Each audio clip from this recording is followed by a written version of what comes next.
Hey guys, Phil Baumhart here. So in today's little video, I just want to talk a little bit about narrow tang knives. So this is a what I'm calling a Viking bushcraft knife. So it's just Viking inspired as far as its design and construction. Not strictly historically accurate, or there's nothing that makes it particularly Viking except that I make it. But all my knives I kind of intend for being outdoor knives, which to me means being used for hunting, camping. So bushcraft is a good kind of all-encompassing term for the kind of knives that I want to make and what I intend them to be used for. So with a lot of my knives, I'm going to have this kind of narrow tang, which is very similar to what the knives of the Viking Age and other historic periods were made from. And there's the concept out nowadays that you need to have a full tang knife for bushcraft or hard use. And one of my favorite go-to sources for survival and bushcraft is Dave Canterbury, and he's got his certain criteria for what he wants in a knife, and one of them is full tang. And this knife basically meets all the criteria except for maybe that. Although technically a full tang knife, the tang just goes all the way through the handle, which this one does. If I can find the darn thing. Oh, there it is. It's right there in front of me. So this handle is going to go all the way through, so you can see the little nub poking out there. So I'm going to make a cap for this. It's going to be brass, but yeah, I think it's going to be a handsome little knife. So the blade is over 5 inches long. Actually, it's about a 6.5 inch blade, but so it meets the blade criteria. The tang goes all the way through, so the tang isn't as wide as the entire blade with two handle slabs sticking out on either side. That's kind of what we associate as a full tang knife. But technically, is this a full tang knife? It goes all the way through. But anyways, there's lots of different terms, and they can be confusing. But I just wanted to prove to you today that this design is plenty strong for bushcraft. And one of the reasons that Dave Canterbury likes the the full tang with the slab scales on there with the wide handle, if you do break your handle material, you can just still use the knife and the handle's the same size, all that jazz. Now, in my experience, those are actually a little bit easier to break, and I've seen knives where chunks of the handle slabs have come off, and it's a little annoying to hold. You got the pins in there. If the pins are glued in or whatnot, now you get those brass pins stabbing you in the hand. So with this one, with a narrow knife like this, if you do break the handle, one, this is going to be filled with epoxy and then peened over the cap, so it's going to be a strong handle. So even if it does crack or take some damage, it shouldn't come all the way off. That's going to be real hard to do. But let's say it's in a fire or something like that. Who knows? But let's say it doesn't have the handle. It's still something that you can grab a hold of, even if it didn't go all the way through. It's still something you can grab a hold of. You change your grip slightly, but you'd still be able to use this. Unless you're trying to chop somebody in the face, this is going to be, good enough for whatever you want to do. You could wrap that in paracord, your tape. So let's say you're out, surviving in the woods and the handle of your knife breaks off. You could easily make another handle for this. I mean, the way that I make this handle is I'm just drilling through this piece of wood and then shaping it so that it looks nice. So, I mean, all you gotta do is drill out a branch, stick it on there, and now you've got a working handle. So if anything, this narrow tang is going to be easier to make a new handle on the fly. So this blade, other than the tang, fits all the Dave Canterbury criteria. It's a 6.5 inch long blade, plenty thick. I think it's about 1/4 of an inch, so plenty thick for batoning and all of that. It's got a 90-degree spine. We'll throw some sparks at you here. There we go. The blade is still in an annealed state, so it's not hardened yet, but once it is hardened, you'll be able to use the exposed spine and with a piece of quartz or flint, it strikes sparks off of that, because this is forged from a coil spring, so it's high carbon steel. So once it's hardened, you'll be able to do that.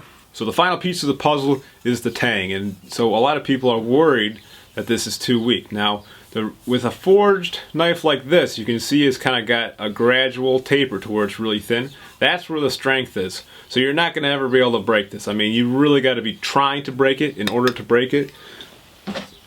And especially once it's in the handle, that'll give it strength as well. You're not going to have the leverage to break it. Now on a manufactured knife, take my trusty Mora, and you can see this knife has been well loved. It's got pretty much a 90-degree angle of the blade going into the narrow tang. And these tangs, I don't believe, go all the way through, but because of that 90-degree angle, it creates a stress point.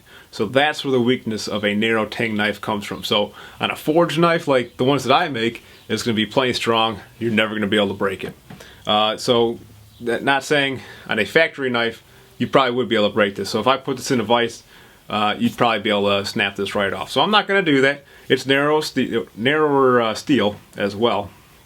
And there's nothing wrong with these. You know, there's a place for all that.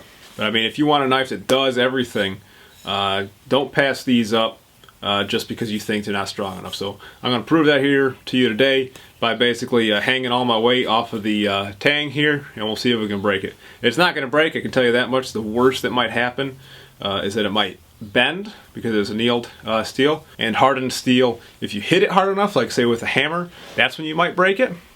But that's just the character of the steel. So anyways, so let's test this out, and we'll see how strong it is.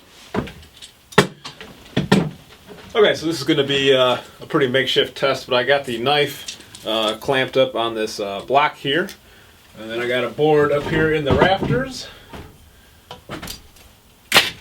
that will clamp like so.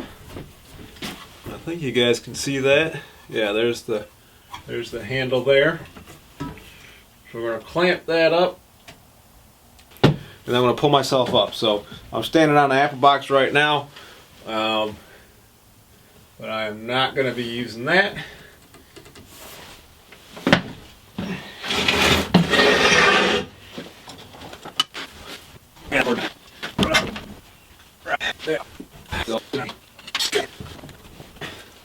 Okay, we got the board fully clamped up there. So let's try this out. Hopefully I don't kill myself.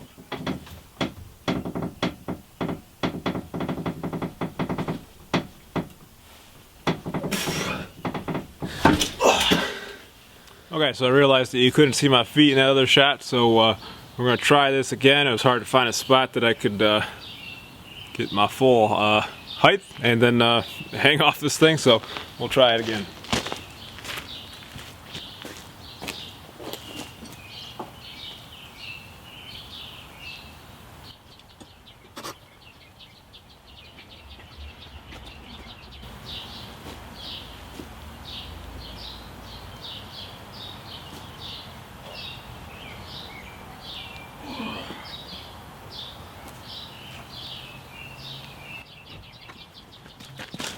Okay, well hopefully that was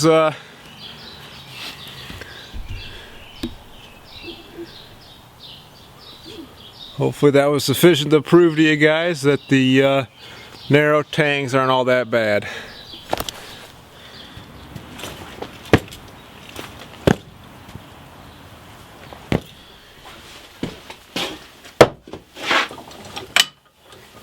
And for a final little test here, let's throw it in the vise.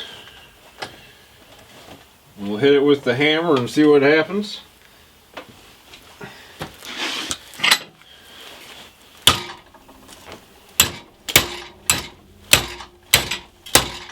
So especially when you're close in here, it's just like hitting the knife blade. I mean, are you afraid that you're going to break a 1-inch wide knife? Not usually, you know, not unless you're doing something stupid with it. So if you're out here and you get enough leverage, yeah, maybe you might be able to bend it, but I don't think so. You really got to have a lot of weight on there, like just an excessive amount of weight.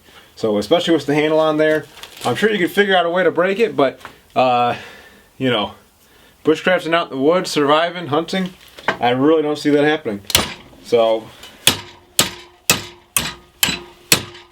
I mean, it's spring steel, guys. It's tough stuff. So, all right. Well, hopefully that was a fun little video for you guys, just to show that these, you know, hand-forged narrow tang knives aren't as weak as people on the internet say that they are. I also get a lot of criticism on the Bowie knives that I make, where I've got the, I've got about a 1-inch wide tang. And they say, oh, that's too narrow for a knife that size, and this is just a stage combat one.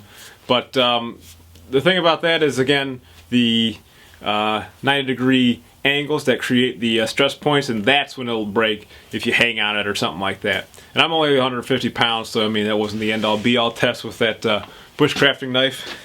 But you know, it just sort of bothers me when people look at these buoys and they say, "Oh, you made the tang too narrow."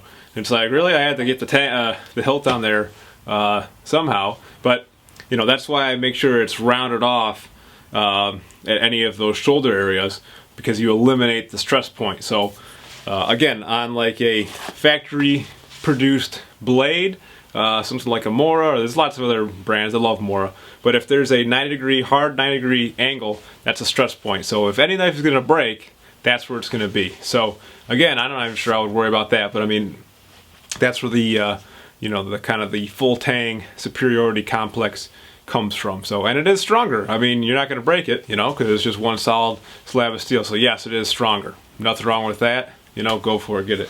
Just don't dismiss knives like this or those bowie knives that I make, because they are certainly stronger than anything you're going to be able to throw at them. Alright, well, hopefully you guys enjoyed this little video. Thank you so much for watching. If you want to buy this knife or another one of my blades, check out my Etsy web store. I got all the links in the description box. But until next time, be more Viking.